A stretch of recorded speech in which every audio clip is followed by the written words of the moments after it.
हामी स्कुल पढ्न किन जान्छौँ? हामी स्कुल पढ्न जानुको हामीहरूको मुख्य उद्देश्य एकै नै हुन्छ कि राम्ररी पढे लेखेपछि हामीले नोकरी पाउँछौँ वा बिजनेस खोलेपछि राम्ररी पैसा कमाउँछ। यानि कि हाम्रो मुख्य लक्ष्य यानि कि पैसा सम्बन्धी हुन्छ। त दुर्भाग्यपूर्ण के छ नि कि हामीलाई कहिले पनि पैसा सम्बन्धी स्कुलमा कहिले सिकाएकै छैन कि पैसालाई कसरी सदुपयोग गर्ने र खर्च कसरी गर्ने र यसलाई सही रूपमा बचत वा कुनै राम्रो काममा कसरी इन्भेस्ट गर्ने भन्ने कुरा हामीले कहिले पनि सिकाएको छैन। यो फाइनान्शियल लिटरेसी भनेर एउटा यो च्याप्टर छ। यसले के भनिरहेको छ कि हामीले कसरी पैसालाई सदुपयोग गर्ने र खर्च कसरी गर्ने त्यसको बारेमा यहाँ लेखेको छ। मैले यसलाई इन्कम स्टेटमेन्ट र ब्यालेन्स सिट 12 क्लासमा पढेको छु। त्यसको चार्ट अनुसार म तपाईँलाई सम्झाउन गइरहेको छु। यसको किताबले के भन्न खोजेका छन् सम्पत्ति र खर्चको बारेमा बनाइसके इन्कम स्टेटमेन्ट र ब्यालेन्स सिट। यसको अलि विस्तार इन्कम भन्नाले आम्दानी तपाईँलाई थाहै छ। एक्सपेन्सेस भन्नाले खर्च, एसेट भन्नाले सम्पत्ति भन्नाले यस्तो चिज जसले तपाईँलाई त्यसको बदलामा सम्पत्ति दिइरहन्छ र लाइबिलिटिज भनेको अरूसँग लिएको उधारी वा अरूलाई दिनुपर्ने पैसा त्यसको वा सामानको बारेमा बुझिन्छ। यहाँ छ ल यहाँ सर्वप्रथम गरिब। यो लेखाका अनुसार गरिब मान्छेलाई जब जबबाट पैसा आउँछ सेलेरीको मूल्यमा तलब एक किसिमको त्यो आम्दानी हो। आम्दानीबाट त्यसको पैसा डाइरेक्ट खर्चतिर गइहाल्छ, खर्चको ढाँचातिर। खर्चमा के हुन्छ पैसा आउँदै बित्तिकै उनले सामान किनिन्छ, कुनै कपडा किनिन्छ, खानेकुरामा खर्च गरिदिन्छ र लोन लिन्छ जसमा के हुन्छ उनको पैसा यहाँ ब्यालेन्स सिटमा आउन सक्दैन। जस कारण त्यसको पैसा यहाँ यसरी गइहाल्छ। पैसा आयो र गइसक्यो खर्च गरेर। र मध्यवर्गका मान्छेहरूको पैसा त्यसरी तलबको रूपमा पैसा यहाँ आउँछ आम्दानी भयो आम्दानी। तर यसको पैसा यहाँ आउँछ यानि कि ब्यालेन्स सिटमा आउँछ, ब्यालेन्स सिटको रूपमा यहाँ आउँछ।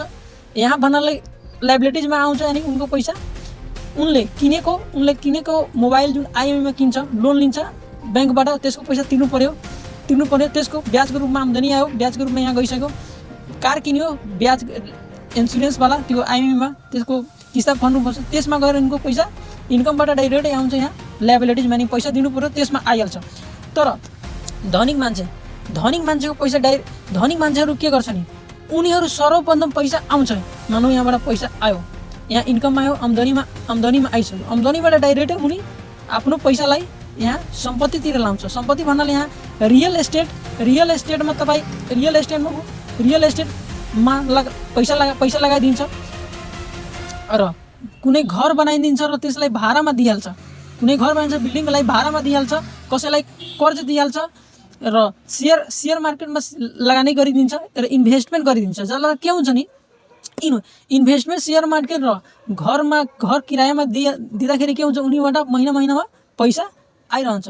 त्यो पैसालाई डाइरेक्टै यहाँबाट आएको पैसालाई डाइरेक्ट यहाँ इन्कम स्टेटमा पठाइदिन्छ। यानि कि आम्दानीबाट यहाँबाट आएको पैसा आम्दानीको रूपमा जान्छ र आम्दानीबाट यहाँबाट केही पैसालाई के हुन्छ कि यहाँ लाइबिलिटिजमा आउँछ। अलिकति पैसा दिएर र कुनै सामान किनिलिन्छ अलिकति र महिना त्यसको किस्ता दिइरहन्छ। किस्ता दिँदा के हुन्छ नि यहाँबाट मानौ कि 1 महिनाको किस्ता यहाँ 1000 छ, यहाँ एकबाट 2000 पाइन्छ। 2000ले फेरि आम्दानीमा गरिरहेछ। आम्दानीबाट फेरि रियल एस्टेट सम्पत्ति किनिरहेछ। सम्पत्तिबाट फेरि आएको पैसालाई यहाँ र यहाँबाट थोरै मात्रा आएको पैसालाई यहाँ किस्ताको रूपमा दिइरहन्छ। लेखाका अनुसार तपाईँ जबसम्म यो कुरा बुझ्दैन कि सम्पत्तिमा इन्भेस्ट गर्नुहुन्न तबसम्म तपाईँको राम्रोसँग तपाईँ रहन सक्नुहुन्न र तपाईँको आम्दानी खर्चमा गइरहन्छ।